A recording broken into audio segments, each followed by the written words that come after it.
Okay, guys, my name is Henderson. Good morning. Today, I am going to talk about the interesting topic. All right. In this case, the thematic is about the teaching the productive skill. All right. We'll go ahead.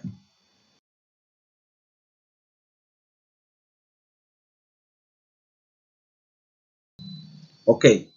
In the teaching the productive skill, right, we have a question. What are the productive skills? Right? It's referred to skill that allow a student produce language in different ability in the form. For example, we have the four ability. These are speaking, writing, listening, and reading. Okay. Another question is about what is the importance of productive skill in language teaching, or what is the most important. All right. For me, productive linguistic or language skill is speaking, writing, listening, and reading. All right. For me, it's all ability. Okay, for the student, because these are important. Uh, there are observable evidence of language acquisition. The more to speaker or writing and produces appropriate and coherent language, the more evidence we have we have to progress in the student language system.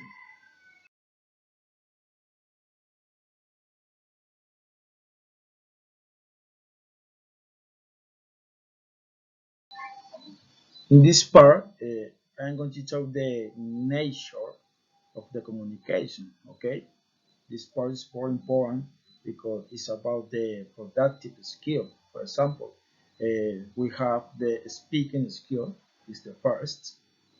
It's talking about the teaching to speak vital as good command of speaking skill develop a real sense for progress among students and increase their confidence. And the number two is about the written skill. It's talking about the writing. It's important because written communication is a basic life skill. The student may need to take note, fill out form, and writing letter reports, stories.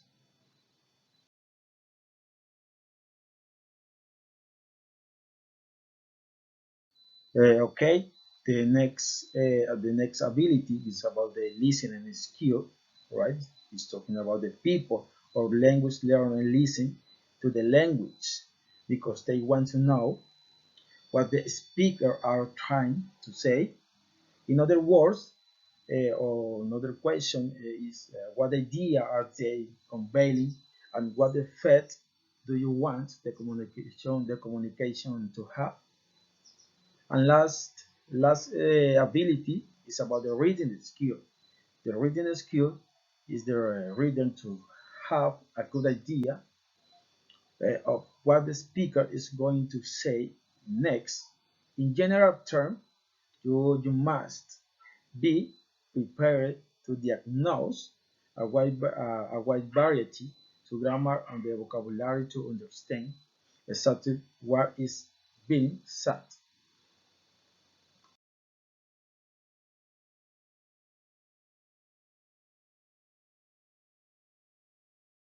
Okay, guys, pay attention in this part because I'm going to explain the difference about the productive skill and receptive skill. All right, we have in this diapositive that we have the different ability: speaking, writing, listening, and reading. But this topic is divided in productive skill and receptive skill.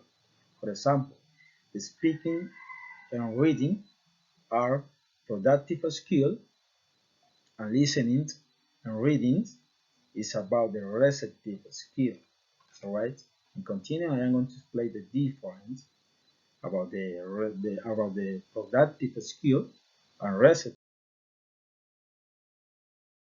Okay, in this part we have the speaking and writing are called productive skills because they are crucial as they give the student the opportunity to practice in real life in activity in the classroom. Okay, it's want to say something have communicative purpose.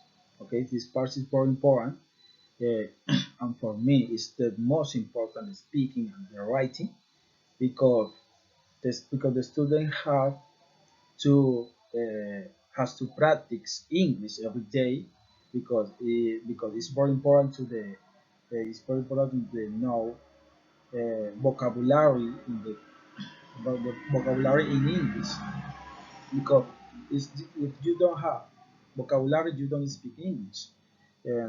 It's the most important for the performance, the academic English or academic students.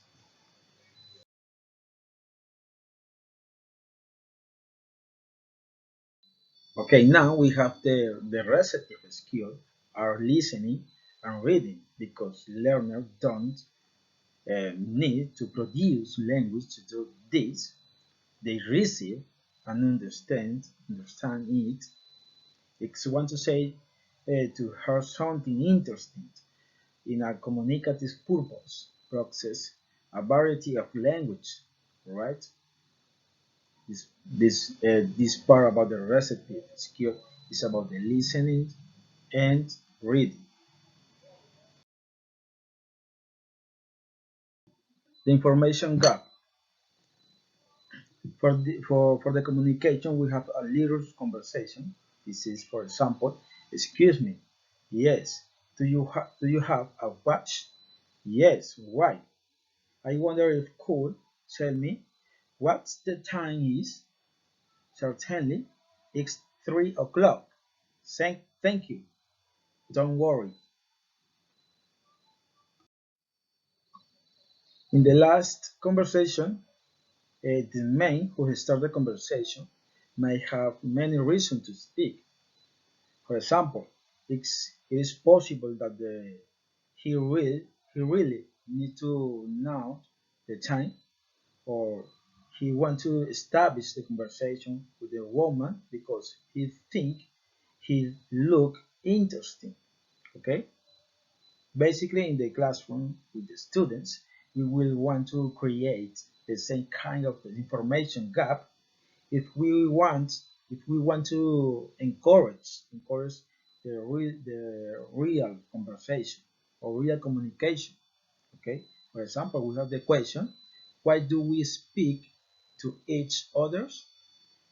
The answer is for example a need or desire.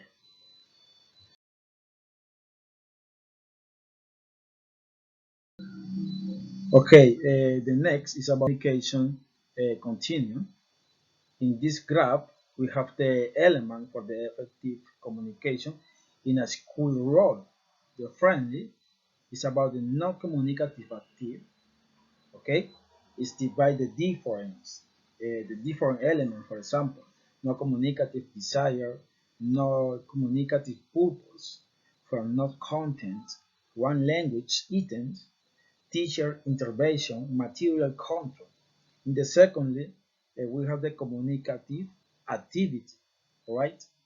Is desire communicative purpose, content, not form, variety of language, no teacher intervention, no material control. Okay, with this graph we can see that the good communication is about the motivation and purpose are important. Okay, the motivation is very important for the student because is when we have the purpose and motivation we have to improve the English language, right? Because you know to the learn the different vocabulary, all right? The motivation is the most important for me, all right?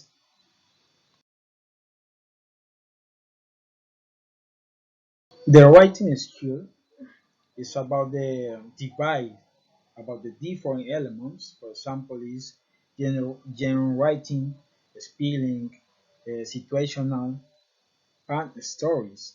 Gen writing is important for the student to practice gen writing correctly. Right? The spelling can be the problem for the student. For this reason, the practice is very important. Situational, the student um, can practice English in the postcard, formal letter, and he read the emails. Okay, and the last one is about the stories. The student can be practice English in the writing stories, dialogue, and poetry.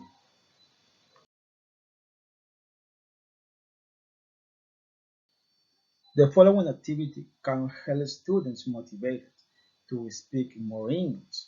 Okay, in this case, the activity to encourage the student to speak.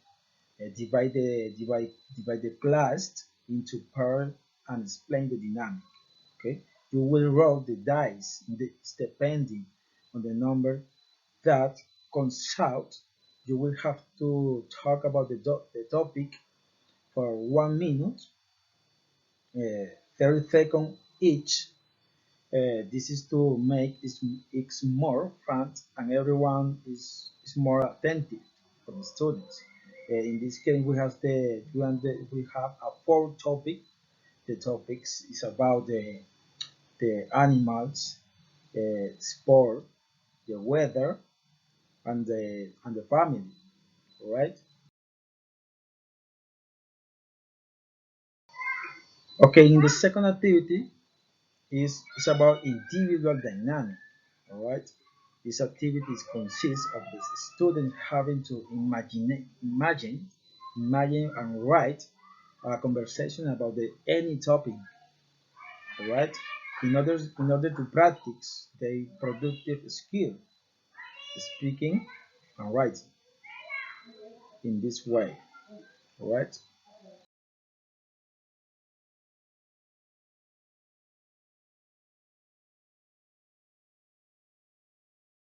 So speaking activities will come in many different forms, but we can generalise them into three basic types. Controlled activities tend to be used in the study phase, and here the teacher will be helping the students in terms of what they need to say and how they go about saying it. So there's a high level of structure within a controlled activity. A guided activity has slightly less structure than this, and it can be used in either the study or the activate stages themselves. The final type of activity, or class of activity, is called a creative activity, and this one would be used in the activate phase. In a creative activity, we're giving a scenario or a very small amount of structure, and we're asking the students to actually create their own answers to this particular question. Regardless of whether your activity is controlled, guided or creative, there are a number of things that you need to make sure are in place before you could expect the students to actually start them. So the first thing goes back to the reasons why we communicate in the first place. There is little point asking our students to create a speaking activity unless there is some need or desire to do that. So we have to make sure that we generate interest in this particular activity before we actually start. The second thing, do our students have the language knowledge that is necessary in order to be able to complete such a speaking activity?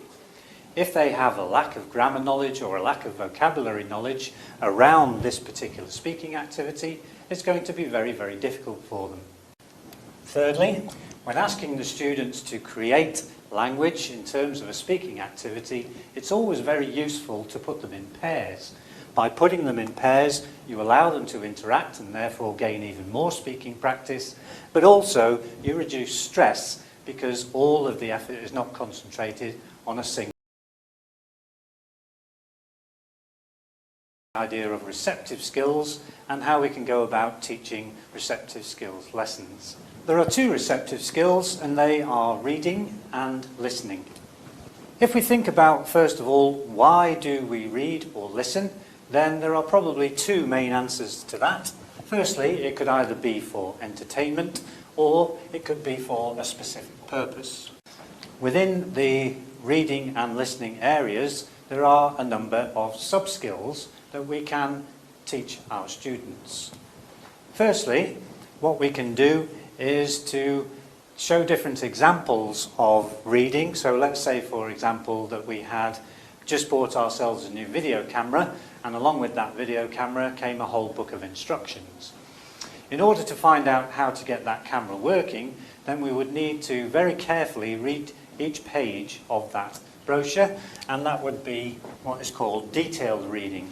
Now, unfortunately, most of us don't get our video cameras working straight away because we don't do that detailed reading. We tend to do something which is slightly quicker, which is called scanning. And in scanning, what we're trying to do is to look for specific information. The other type of quick reading that we do is something called skimming.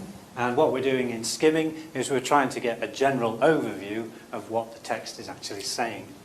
Other types of reading skill that we can actually teach is reading for prediction. So having read a certain amount of various texts, we can then say what we think is going to happen next. The final one for deduction, so from the information that's been given, can we make some form of inference, for example, about who actually wrote that? Okay, guys, thank you very much for your attention, all right?